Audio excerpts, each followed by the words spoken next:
sobrang init. Ang init-init. Alam nyo guys, isa-isa nang nagpaalam yung mga amo ko kasi magbabakasyon.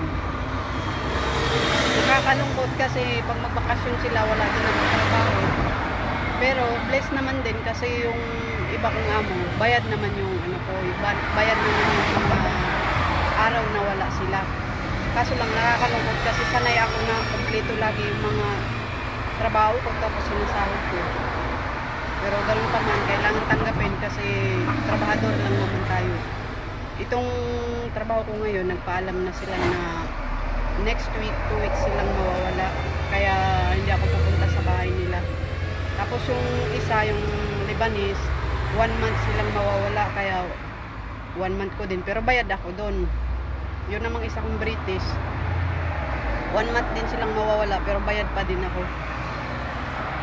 Ang matitira na lang yung mga ano talaga, yung hindi, yung walang mga anak tsaka dito talaga nagtatrabaho. Ayun.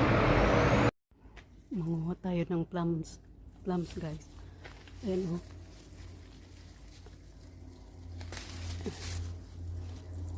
Ayan oh. Dito yan sa tabi ng daan.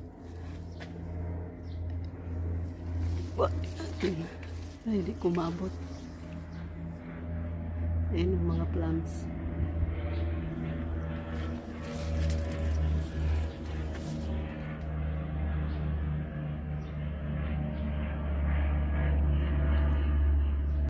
Yan guys, oh, ang dami kong nakuhang plum. Nilagay ko sa bag ko kasi wala naman akong plastic. Ayan, nadaanan ko kasi taas ang dami sa ano, ang dami sa nakabalandra sa may daanan. Kaya nanguha na ako kasi nainganyo naman ako. Sana, sabi ko nga sana next week meron pa din kasi medyo ano pa lang siya eh. Hindi pa gaanong hinog. Pero ang sarap kasi ano siya, yung crunchy. Buti pa kain muna ako ng plum na pinitas ko nun sa tabi ng daan kanina. Nagutom na ako eh. Pala ko walang traffic dahil bibili ako ng tinapay doon. Kain na lang muna ako.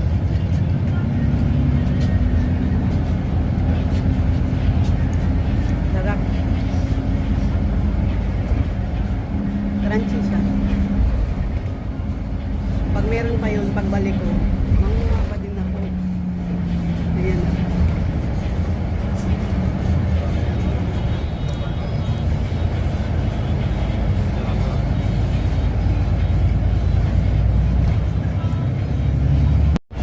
Sobrang traffic. Ano na ata ako, naka 30 minutes na dito sa sasakyan. Sobra pa naman ang init. Ay, grabe. Agwanta pa more. Sobrang traffic ay.